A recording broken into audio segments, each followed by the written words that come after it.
Hey guys, it's Johnny and welcome to episode 81 of the Travel Like a Boss podcast. I'm here with Derek from Portland, Oregon. Welcome. Hey, what's up, Johnny? How's it going? Yeah, not bad. So the reason why I wanted to have you on the show today is you're basically the guy who came here and kind of inspired Robbie from the last episode to come join. How do you know Robbie? Actually, I met Robbie on Stack That Money forums. He had a follow along, and I just posted a few comments. Ended up PMing him and having a conversation about a few things, and then we actually started a little mastermind group down the road, and yeah, we've been friends since then. And okay, yeah, it's cool. It's cool that like we meet people online in these random forums, and some of them end up becoming like actual real life friends. Yeah, it's kind of weird. I probably have to say in the last few years, most of my best friends, some of my best friends I've like met on the internet. Yeah, which is weird because like back in the day that would not be normal at all. But I think it's very different. Like, so Stack That Money, if you guys haven't listened to the last episode, is a paid form, and it's like $100 a month. So the people that are part of it are pretty serious about affiliate marketing. They're not just starting out or just dabbling into it. So do you think that kind of like filters out some of the people that you wouldn't want to be friends with? There actually is quite a few new people on there these days. But yeah, it's true. Pretty much everyone there is there to try and establish a business. They'll have like a great mindset about life, and just they're like all on like a mission. So I want to talk to you more about that mission and about STM and your journey. But let's start with like, what did you do back in Portland before all this?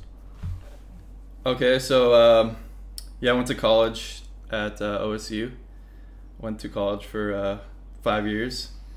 After that, I got into the wildland firefighting industry, and it was very hard work, but it also taught me like a lot of work ethic and stuff. So what's the difference between like being a normal firefighter and being a wildland firefighter? Okay, so like on the West Coast, we have like giant forest fires every summer. Probably see them in California and stuff. And yeah, like you just kind of when there's a fire somewhere, your crew gets called out, and you try and contain it. Basically, you're out there like cutting down trees with chainsaws, like throwing logs, and just doing different fire maintenance things. That's cool. So are you still living at home, like in a normal apartment, and then just going out there like a 9 to 5, or how does that work? Some people do that, but I actually lived in I was like out in the woods living in a cabin for a while. Not really a cabin, but like a fire station. And yeah, it was fun. A few other crew members live out there, and whenever there's a fire, you just like jump in the engine and get out there. Or it's a lot of patrolling too. So you're like driving through the forest a lot all day, and it's a fun job. That sounds pretty cool. It sounds crazy though. Yeah, it's really hard work. Yeah. But yeah, it taught me like a lot of good lessons, you know, like every single day that I'm able to like be in the office and like relax is like I'm like really grateful for that, because I can imagine that'd be a blessing versus like being literally in the middle of nowhere, right? Yeah. All right. So how old were you when you started the firefighting, and what made you decide to start? How old was I? I was probably around like 23. Okay. And well, I started because it's good cash. I thought it would be a cool adventure type job, and was it? Yeah, it was. It was like learned a lot of like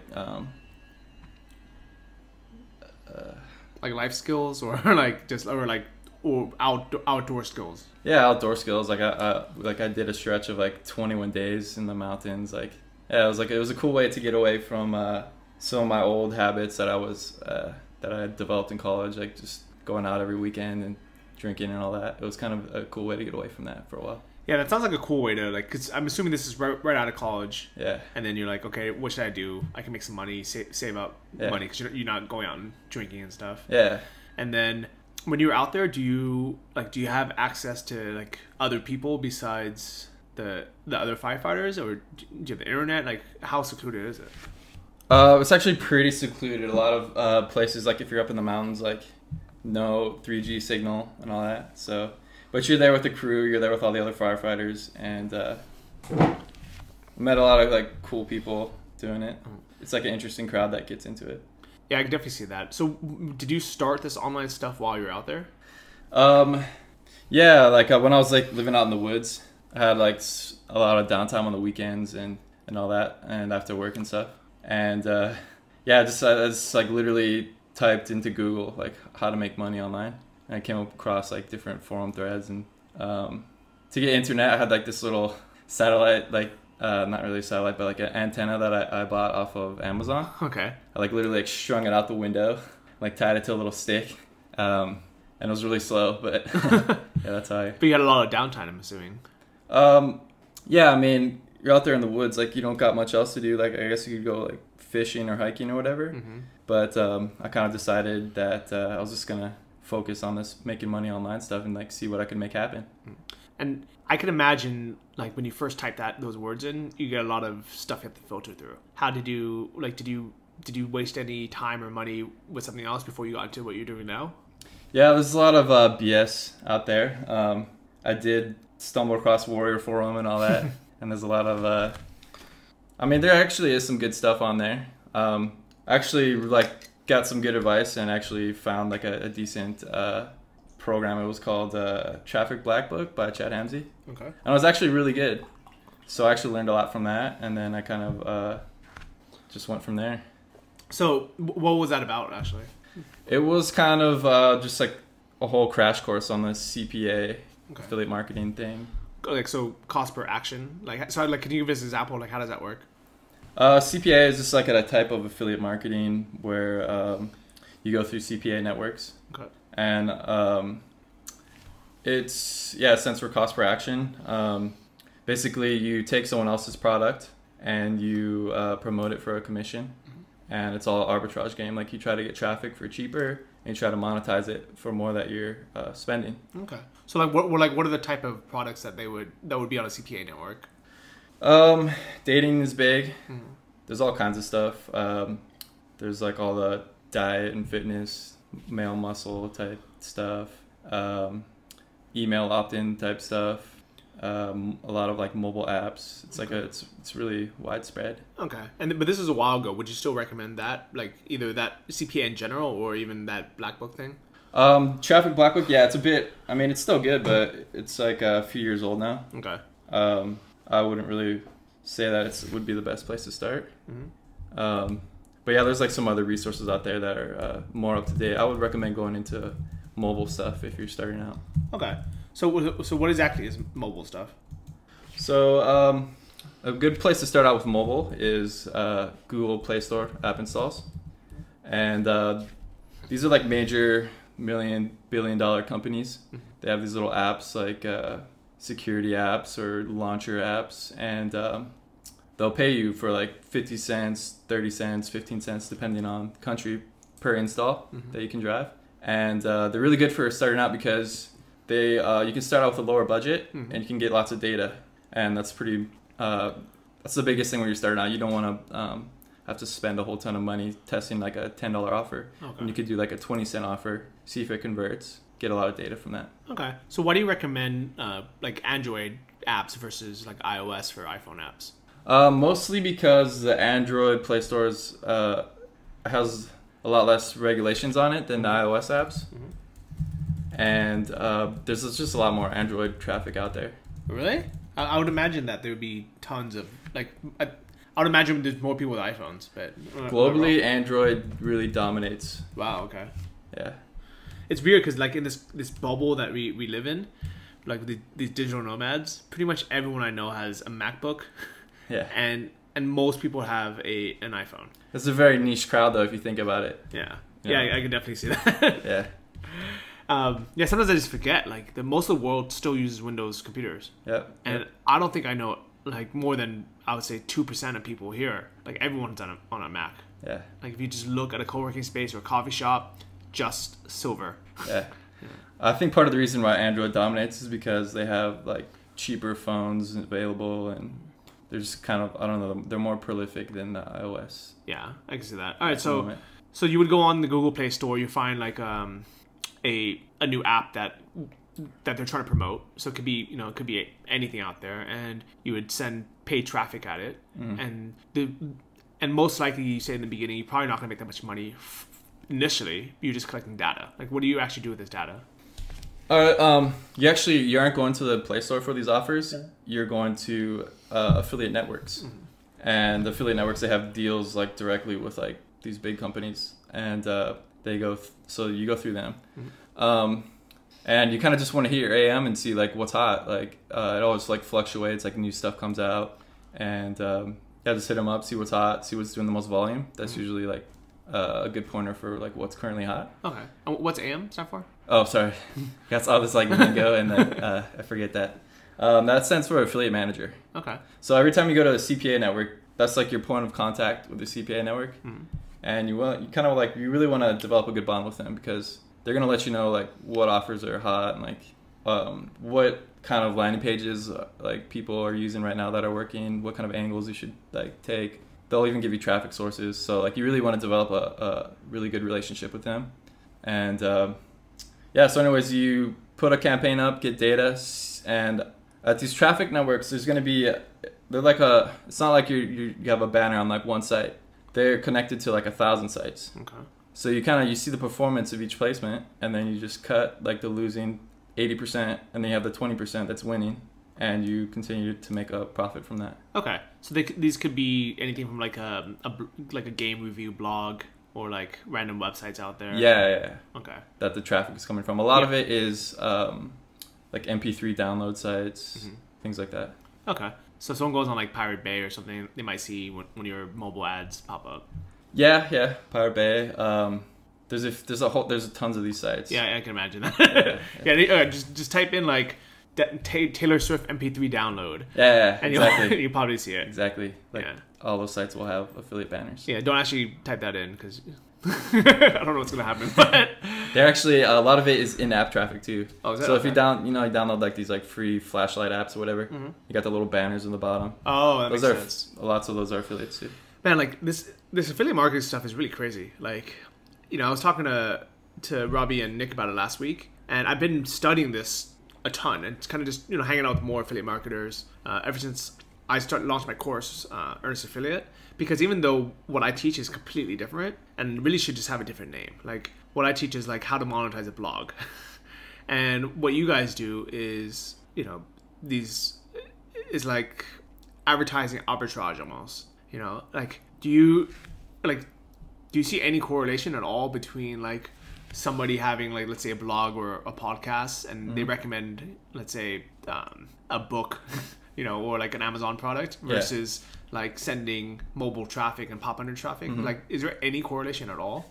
I mean, at the end of the day, it's like a similar model, because you're basically taking products that aren't necessarily yours, and then you send traffic to it and you get a conversion.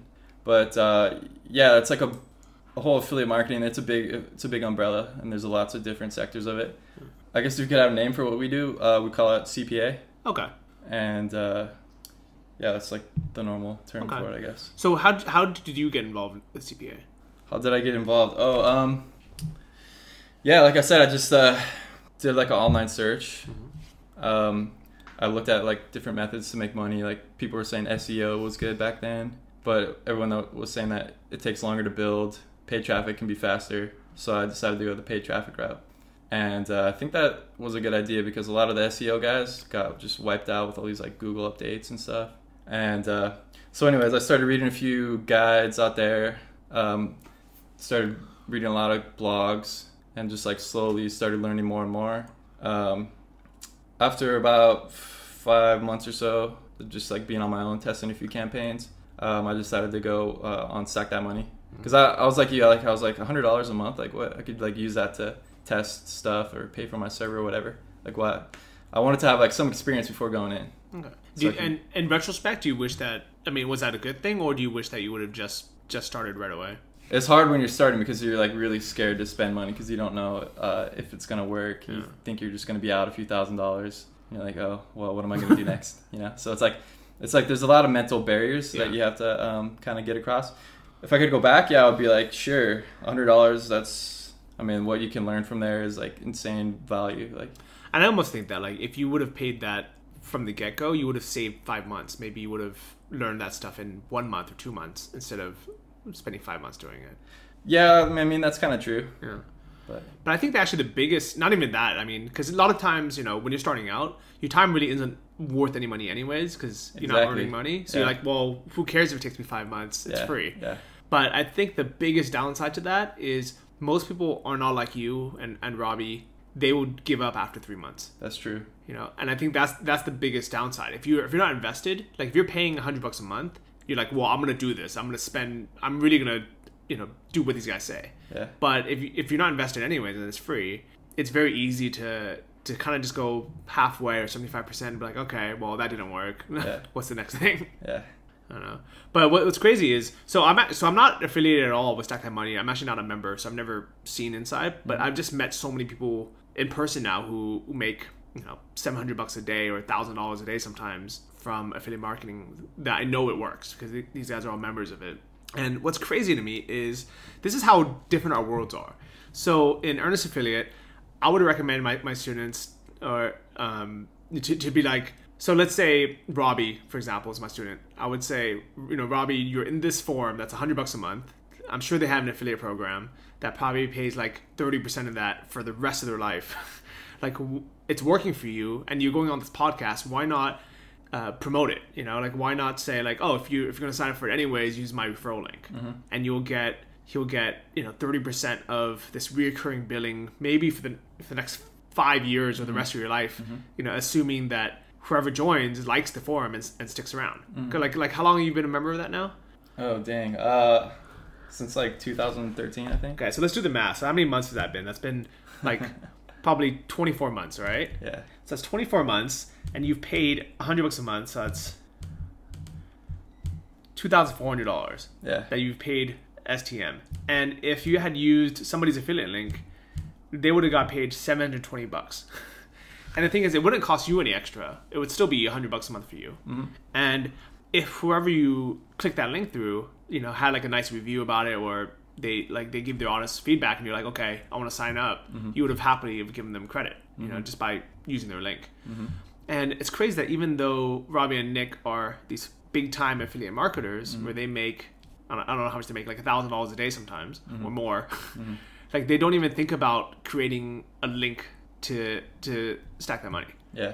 And I actually had to, after the interview, I released it without any, like just with the link to the site. And then I emailed, I messaged Robbie. I was like, hey, do you have I was like, can you get an affiliate link for it so you can get some credit?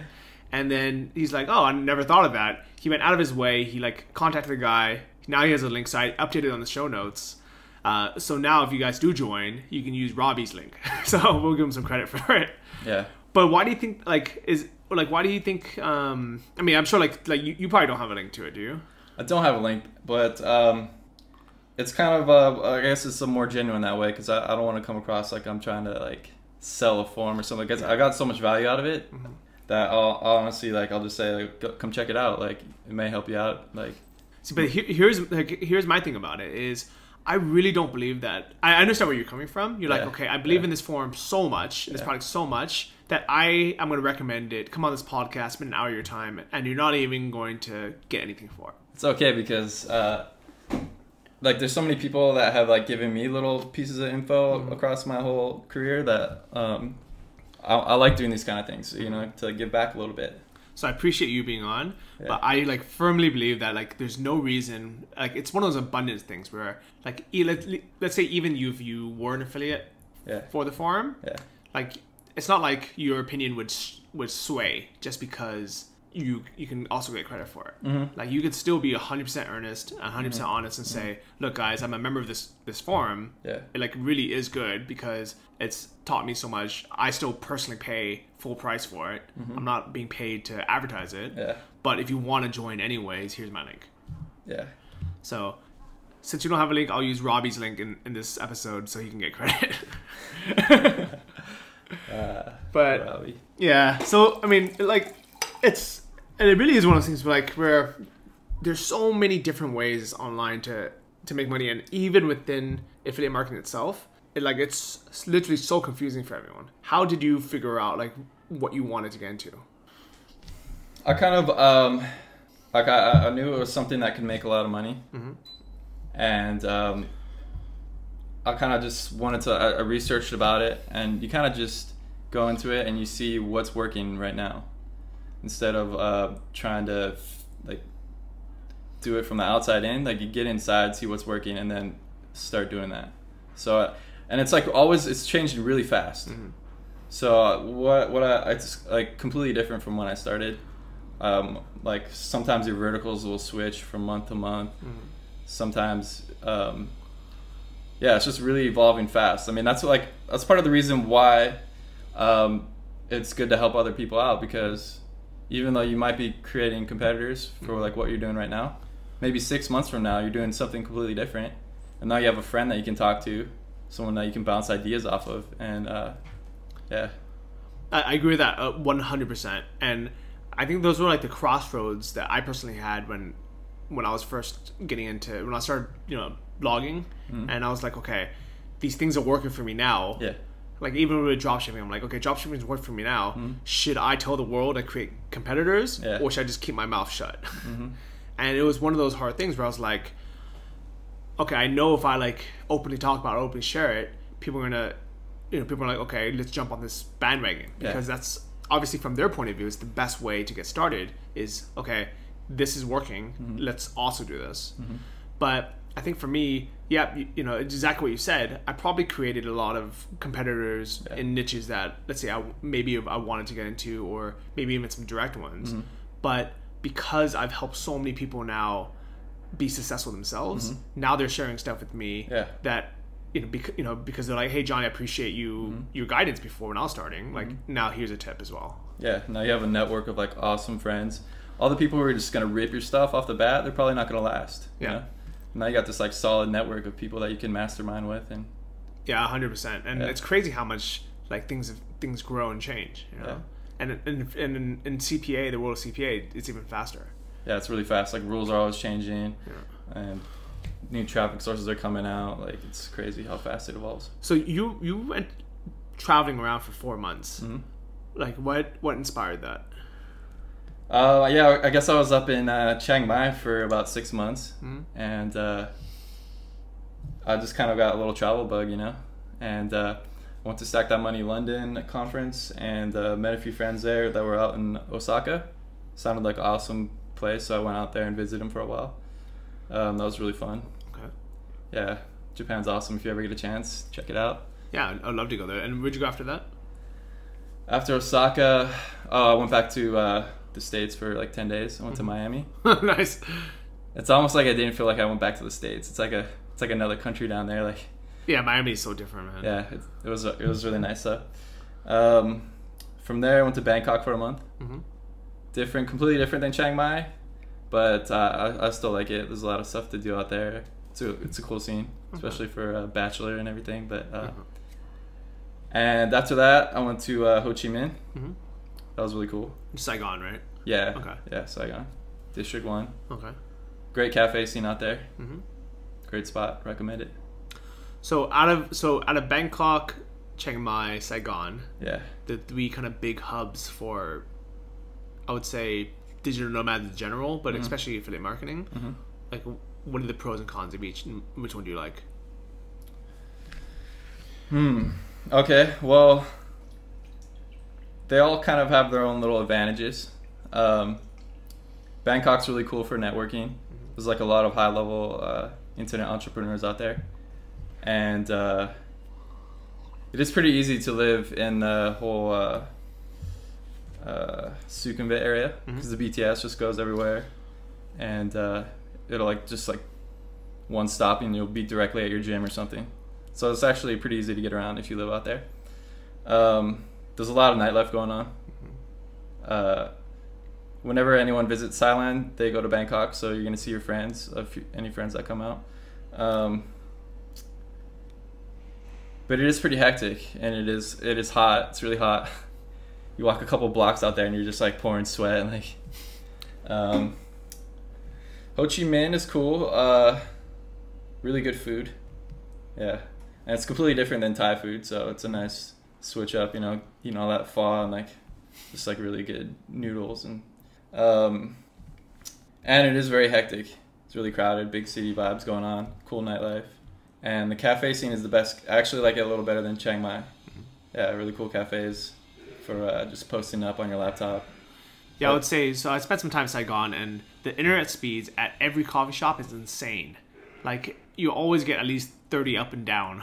Yeah. And it's free internet, and the culture there, it's very different, where nobody will even expect you to order even a drink. Like, you can literally go to a cafe, not order anything, stay there for 8 hours, and they'll say thank you when you leave. Yeah. Which is so weird. But it also kind of sucks, because I do want to order stuff, and like a lot of times the waiter just won't come up.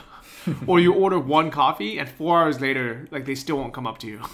Are you talking about M2C? Yeah. Yeah. They have like a little bell that you're supposed to ring, you know, just like hit that buzzer. Nice. But so just Bangkok versus Saigon, because they're both big cities, both big nightlife. Yeah. What do you like better? Man, they're both cool.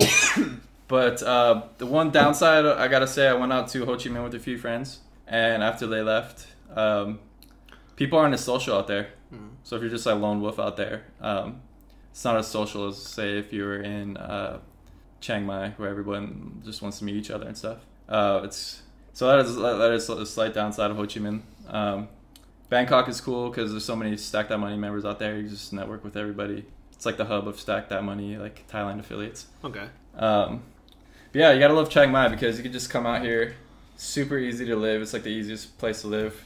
So if you need to like refocus on something, just come out here, relax. Like, it's the easiest place to get around. Like, you just get a scooter.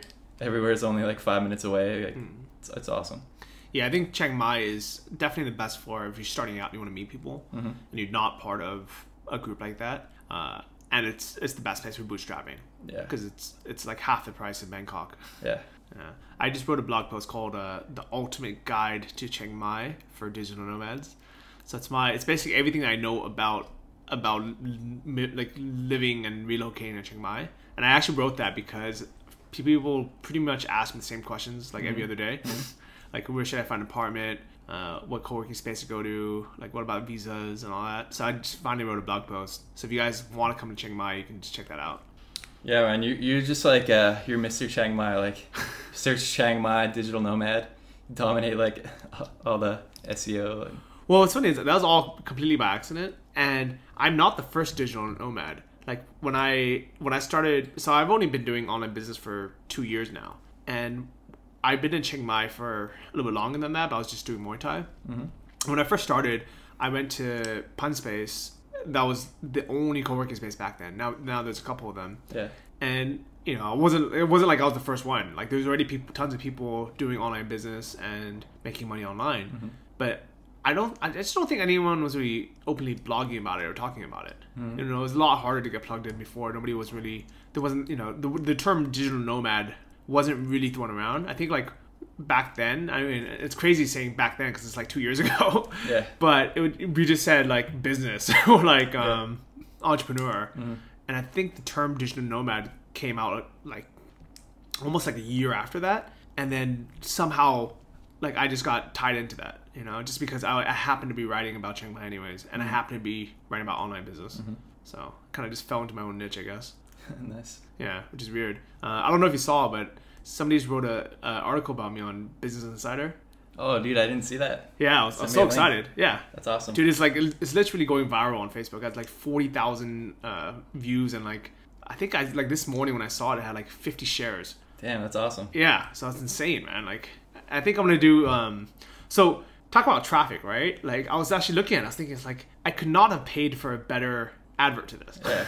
You know, it has like a nice write-up, like by someone who is a much better writer than me because she's actually like a professional, you know? And then I'm sure the SEO value on that is crazy high, especially because they link to my blog, both my books, like one of the courses I recommend, like pretty much like they link to everything and had like nice photos of me. And it's like a long article. And I'm thinking, I'm like, this is better than any paid traffic someone can buy. Yeah. You know? So I think I'm going to do a case study on it in my course and just say like, okay, this is the person I emailed. This is what I said to them. This is how the interview went. This is how I got like my links on there. And and it's one of those things where the more I think about it, like it's different than paid traffic because in a sense it's easier, in a sense it's harder. So it's harder because you can't just pay and say, okay, like here's a landing page, and you know I'm gonna throw money at mobile ads or on Facebook ads and say, okay, like now let me tweak things around. But at the same time, like if you just spent, let's say, a few months building up something like I did, but instead of Chiang Mai, you could say like Saigon or Bangkok even, because nobody's even really writing about that yet. And then you just got featured in one of these articles. That's like 40,000 views, you know, which would normally cost how much, like, you know, how much, like, for a click, you know, it's normally like, let's say 20 cents a click. I can't even afford to buy that traffic. It's insane, right? Yeah, the whole blogging thing is a whole nother world. But yeah, that's awesome, man. Like, I'm happy for you. Yeah, thanks. Yeah. Do you think it's possible for, like, I mean, have you ever thought about, like, so for the CPA stuff, is it even worth your time to say, like, create a blog or a website around something like that and promote offers there? Yeah, I've thought about blog. It'd be more of like a passion project though, because yeah, I mostly focus on my energy in the paid stuff because there's like nothing faster, and I know that I have there's a large ceiling to it that I'm not even close to yet. So I still have a lot to learn, and I'd rather focus on just like mastering that. Yeah, that definitely makes sense. By ceiling, are you talking about like just knowledge or profit? I'm talking about, well, both, man. Like, but the earning ceiling is like can be really high. Yeah, it's like honestly, to me, it still blows my mind like how much people are making, because I'm now like, so 2 years ago I was like, I want to make $600 a month. Yeah. That was my goal. Yeah. And I was like, if I make that, I can live in Chiang Mai forever. And that was my goal. I wrote it down. And then I started hitting that, and I was like, man, if I could make $1,000 a month, ooh, I could live like a king in Chiang Mai. Yeah. And then my next goal was like, okay, $1,500, $1,500. Now I can like do whatever I want and have enough money to save or travel. And I think like at some point, you know, I just kept increasing it slowly. At some point, I'm like, okay, like this is the maximum that someone is like, I don't want to say allowed to make, but like realistically going to make with some kind of online business while living in Chiang Mai. You know, and that, to me, that number was, I was like, there's no possible way I'm gonna make $10,000 this month. Like, it's just insane. You know, like it's just unheard of, because people back home, like with the MBA degree, don't make that. Yeah. And then we meet people out here who are making, I don't know, like what are some crazy figures you've heard? Like, what's your best day ever? I don't really like to talk numbers too much, man, because it's like such a roller coaster. Like one week you could be on like over $1,000 days. Next week you could be back down to like $100 days, you know. But my best day ever, over 1,300. Very nice. But I mean, like if you think about it, even in your worst day, like $100 a day is still $3,000 a month, which is number one, more than enough to live in Chiang Mai. Yeah, basically, if you figure out how to do this, you're not gonna go hungry. You know. I like that. Yeah. And then the ceiling is insane, right? Like some of the people that you met. I mean, I'm assuming, like I haven't met them all yet. You know, like I'm just like slowly starting to meet these high level guys. But like some people are making like legit millionaire money while living in Bangkok, which they can't possibly be spending that much. Yeah, it's true. It's crazy. Yeah. So I want to be that guy.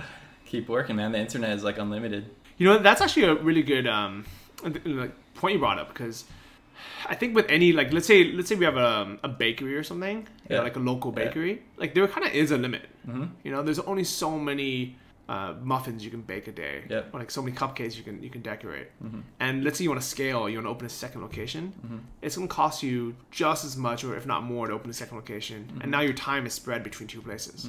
But with online business, these, you know, especially, you know, the things that we're doing, it's like it really doesn't, like there's really no ceiling, right? Yeah, you have like extreme leverage with the internet, and the thing is, it's even growing to this day. Like the growth in the mobile industry alone is crazy. It's like a hockey stick. Like, it's been doubling like for like every year, like the amount of Android users. So are people actually buying stuff through their phones nowadays? Yeah, they are actually on Facebook. It's really high quality traffic. People will put their credit card in, whatever. It used to be very different. Just like a year or two ago, Like let's say with my e-commerce stores, Yeah. I turn my bids down on mobile traffic to minus 90%. Yeah. Because I'm just like, no one's gonna buy a $1,000 item or $500 item on their phone. Yeah. But it's crazy that people do. Yeah. Well, I even heard this is even though they might not buy it on their phone, you can get that traffic for cheaper. Get their email, hit them on the desktop later. Yeah, that definitely makes sense as well. Yeah, and speaking of scaling, so my buddy Chris, who was on, I forgot what episode, a few episodes ago, but good friend from the US. When he first came out here, he was making like 1 or 2 sales a day from his job shipping store. Mm-hmm. And I think just kind of being out here and putting his nose to the grind, meeting other people who are successful, yesterday he made 9 sales. And he couldn't believe it because that was his first time ever doing that. Yeah. But I said to him, I was like, why can't you just do it every day now? Yeah. And he's like, no, I don't think that's possible. I think it's just a fluke. And I'm like, no, like, what's the difference? You know, like, what's the difference to you? It's not any more work. Mm-hmm. And he's like, huh.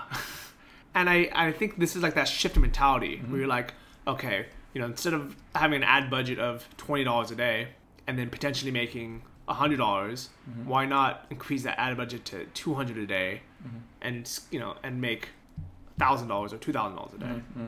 And is that like, how did you get over that, that way of thinking where like, it's like limited? It just takes time, man. When you start out, you're afraid to spend $10. You're like, oh, I could go out to dinner and get like a nice meal with that. Like, what am I doing? Just like throwing this out on some random traffic source and like hoping for a conversion. But after you just get a little more feedback and you put money in and it's break even. You're like, oh, that's cool. Like maybe I could like turn a profit if I optimize. And then it's just kind of like a snowball from there, and things just keep going up and keeps looking for new sources. And do you still remember like your first profitable day, your first profitable campaign? Yeah, it was really awesome. First profitable day was like $50, and it was like really awesome because like if I knew I could like, if I had the bootstrap on $50 a day, I was like, oh, I could do that. Like I can like potentially quit my job now and like focus on this and go full time. Like it felt really good. Yeah, that first like $50 day is like nothing feels better, That's nice. And was this while you still had a job or? Yeah. I didn't. I kind of wanted to. You gotta like squirrel away like at least a few months of living money before. People say like 6 to 12 months is a good. And I wanted to have like a little war chest before I quit my job, Okay.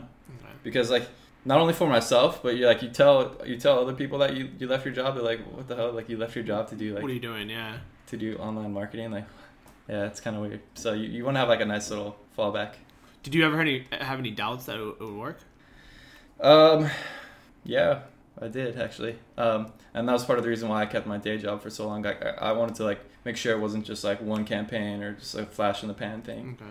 So was this the firefighting job or a different one? This was this was firefighting. Okay. Yeah. That's crazy. So like, tell me about like your typical day then. Like, you would wake up, go saw down some trees. Oh, okay. And then tell me. Yeah, I'd wake up. Depending on like whether it was winter or summer, like a different stuff we would do. So wake up like 5 o'clock, do some like morning stretches and stuff. Drive for like an hour down these like logging roads. It's like dark and rainy and shit.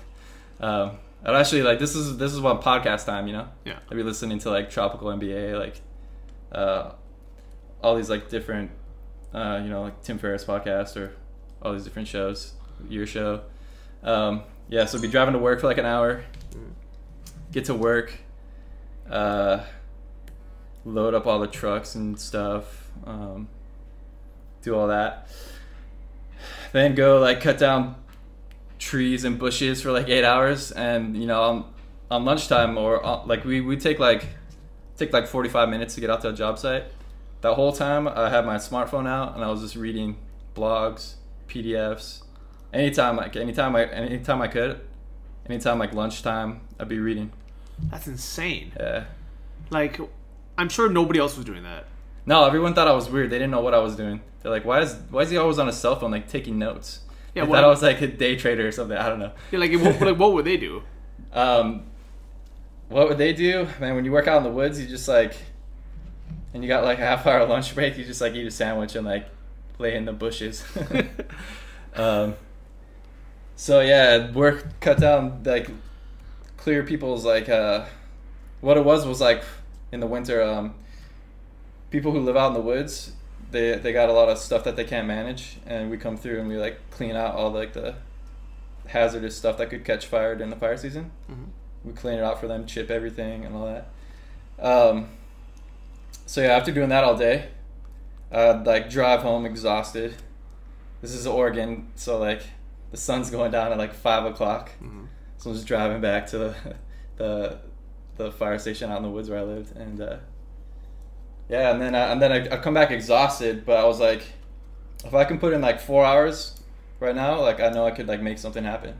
So even though I like wanted to just like pass out, I was like, I know if I put in 4 hours every day, something's gonna happen. So I just did that every day. That's dedication, man. Yeah. Like, I really applaud you for that. Like, I don't know how many people would be willing to do that, to be honest. I mean, like, let's say like your friends growing up, or the ones, you know, in college, like have any of them actually done this after kind of seeing your success? You know, I don't. Nobody knows what I do. Really? I'm like, I don't talk about it very much. Only like some of my closest friends know that I do like some stuff on the internet. They like don't even know fully what it is. It's really hard to explain this stuff to people that have no idea about anything online. So well, now you can just send them this episode. I probably won't. I'll probably just like keep it on the DL. You know? So why do you think that is? I mean, it's crazy how like our closest friends, the ones that not our closest friends, but like let's say people that know us, right? Yeah. People from college, like you would think that they'd be the first ones to want to know about this, and they see you doing well, but like it's almost like they don't want to know. It's almost like some random person that's driving to work, you know, listening to a podcast about someone else that they've never met. Like they almost trust that person more than the guy they went to college with. Yeah, it's like a whole nother world, man. Like most people here make money online and they instantly think it's a scam, you know? So instead of like trying to like waste your energy into like being like, hey, you should try this. I'll wait for like maybe somebody will hit me up and be like, yo, like what are you doing? Like, yeah. And then I'll talk to those people. But instead of like trying to go out there and like preach it and like, it's kind of a waste of energy. Yeah, I got 100% say that too. Yeah. Like, what's crazy is after that article went out on Business Insider, I got a ton of messages from old college friends. So like from, you know, all these people from back in San Francisco, they're like, hey, congrats on the article. They're like, by the way, like, what is it that you actually do? Ah, nice. And then I just sent them a link to my blog. I'm like, I wrote this article called Start Here. And I wrote that 2 years ago when I was like, you know, hey guys, like, I started a dropshipping store. This is my first month. I'm profitable. I made $2,000. Like, I think everyone should do this. Like, here's a link to the course I took. This is how I did it. Here's all the info. Like, I think you should do it as well. If you guys want me to help you, like, I'll like just call my cell phone and I'll help you. You know? And I was like, I'll be in San Francisco next month for a wedding. Like, you know, if you guys anyone wants any help, I'm happy to. Yeah. I guess some people actually took me up on that. How many? Like a handful? Like, I thought everyone. I thought like literally 100 people were gonna, message me. Yeah. Like literally like 2 people did, okay. And I had to go out of my way to be like, hey, did you see that article I sent? You know, yeah, I'm like, yeah, exactly. Yeah. You know? And I had to it was like pulling teeth. Yeah. And my buddy Chris that's out here, he's literally the only. Okay. So there's one guy in Saigon who did the same as well, but Chris is the only one who was like, okay, you know what? Johnny's doing well. Let me start a dropshipping store. Let me move to Chiang Mai and let's hang out. And then there's like literally probably at least once a week, someone who I've never met that didn't go to school with, they'll come out and say like, hey Johnny, I found your podcast or your blog. I started a store, you know, I'm making, you know, X amount a month now. So I quit my job, moved here. He's like, and I'm like, it's insane thinking how many people I've never met have no relation to, like trust me enough to be like okay, you know what? Let me do that. Let me move halfway across the world to a place they never heard of. Versus the people I went to college with are like, oh, I don't know what he's up to. Yeah, that's pretty cool, man. That's like the power of the internet, you know. Yeah. Like you just like you probably changed these people's lives and you don't even know it, you know.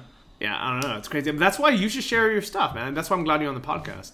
Yeah. Because you have a good story to tell. I mean, how many people went from being a firefighter and to an online marketer?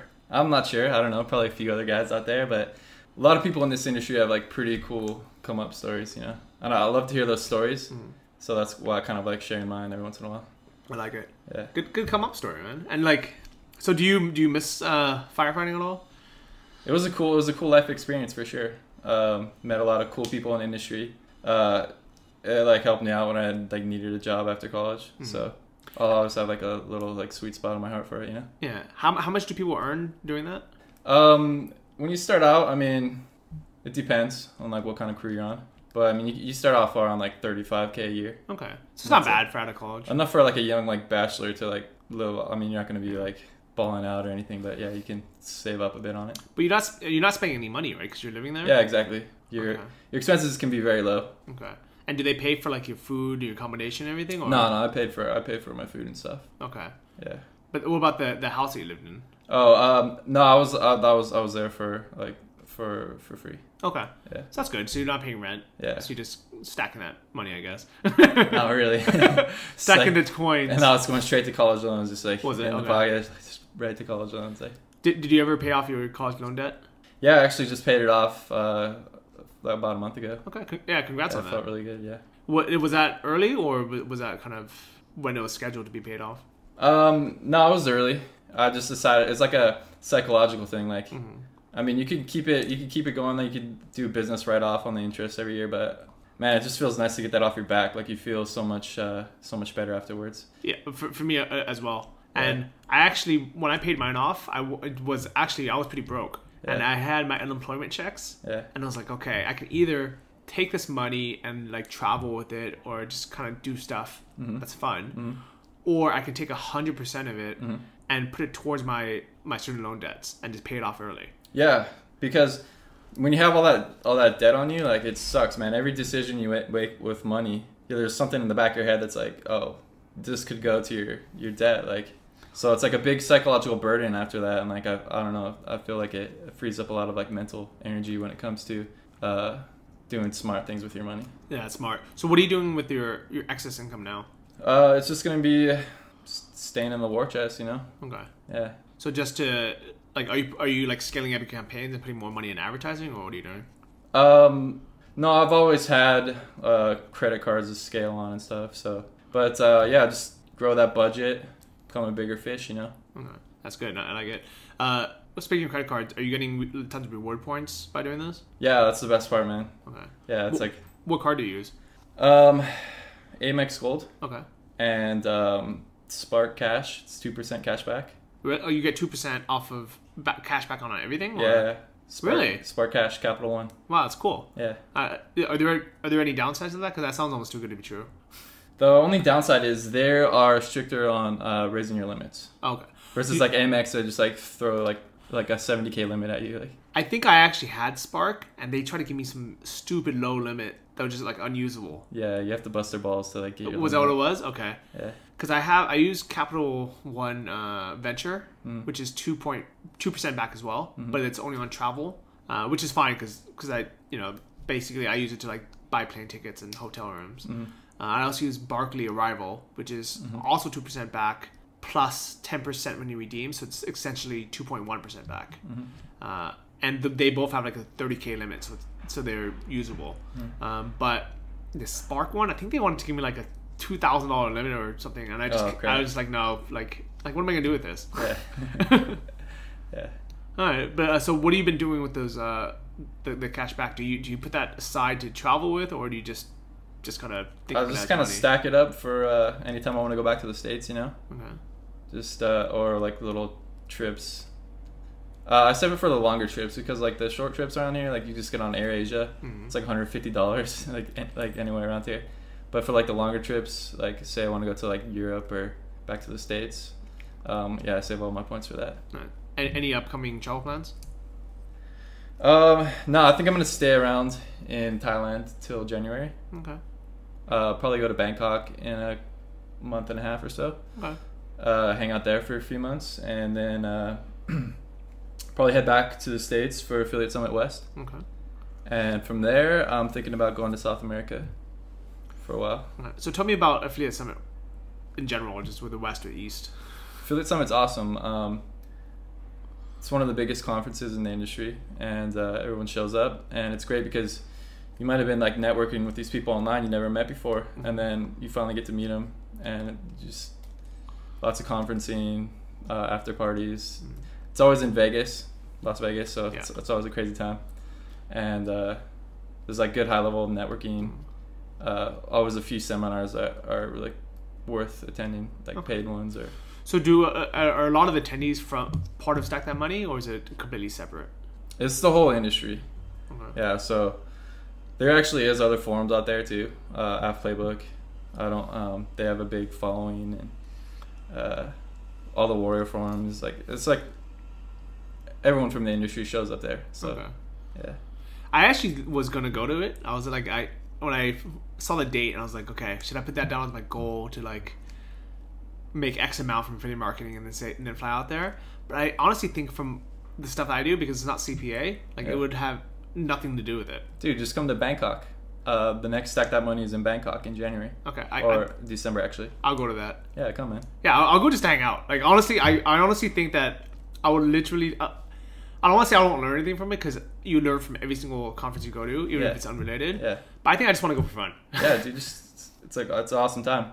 You do have to get a ticket for this one though. It's like I think it's a few $100. I don't know, business write off. So yeah, I mean, whenever the early birds come up, send me a link and I think they're already up, man. Are they? Hurry up and copy your ticket. I'm gonna buy one. I'm gonna buy one right after this. I'm now a big fan of these conferences and retreats. Like I used to.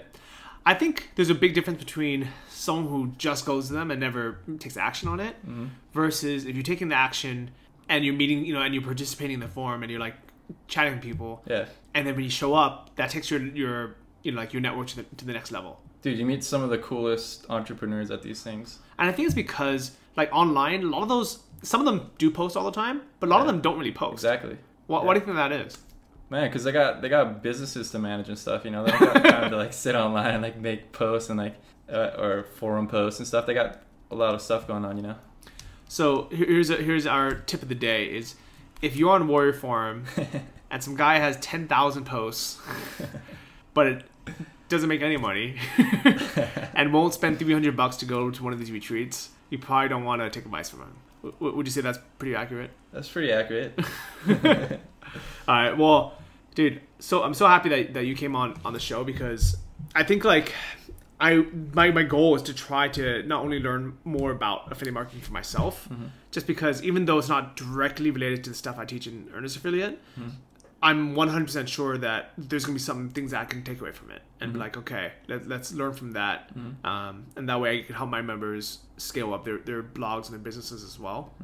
And I think just being around people with your mindset just helps, like the abundance mentality. It just helps everyone come up, you know, because I mean, you spent months and months living in the middle of nowhere with shitty internet from a stick, and while everyone around you was, probably just kicking it, drinking beers, and just relaxing. And thinking you were weird sitting in the corner on your phone. And you still came up. So, yeah, congrats on that, man. That's an inspiring story. Man, anyone who, like, puts in the time can usually make something happen. There's, like, that, I don't know who said this, but it's, like, 10,000 hours till mastery. So just, like, put in those hours and you'll learn stuff. And even if it doesn't work out for you, you might learn some other skills that you can transition into something else. Like, you might learn, like, Dreamweaver. You might learn Photoshop. Like if affiliate marketing doesn't work out for you, maybe you could do something else, like go and get into the web design or something. I like it. So if someone wants to keep in touch, they want to check out what you're up to, what's your name on Instagram? Yeah, you can hit me up on Instagram, club_drock. How'd you get that name, by the way?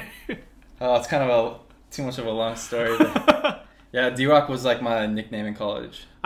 Derek D-Rock. Okay. Yeah. All right, D-Rock, thanks for being on the show. And if you guys want to join the forum that Derek, Robbie, and Nick are all part of, it's stackthatmoney.com. Or if you want to give Robbie credit for referring you, I'll have his link in the show notes. This is episode 81. Robbie better buy me dinner or something. I know. 81, travellikeaBosspodcast.com. Thank you guys for subscribing. Share this link. If you guys want to leave a comment below, we're happy to shout back at you guys. Thanks, Derek. Yeah, thanks for having me. All right, see you guys. Thank you for listening to the Travel Like a Boss podcast. If you want to hear more, including the bonus How to Choose the Perfect Niche episode, Join our mailing list at travellikeabosspodcast.com. See you next week, and remember, if you want to travel like a boss, you need to be your own boss. So start your online business today and start living the lifestyle you've always dreamed of.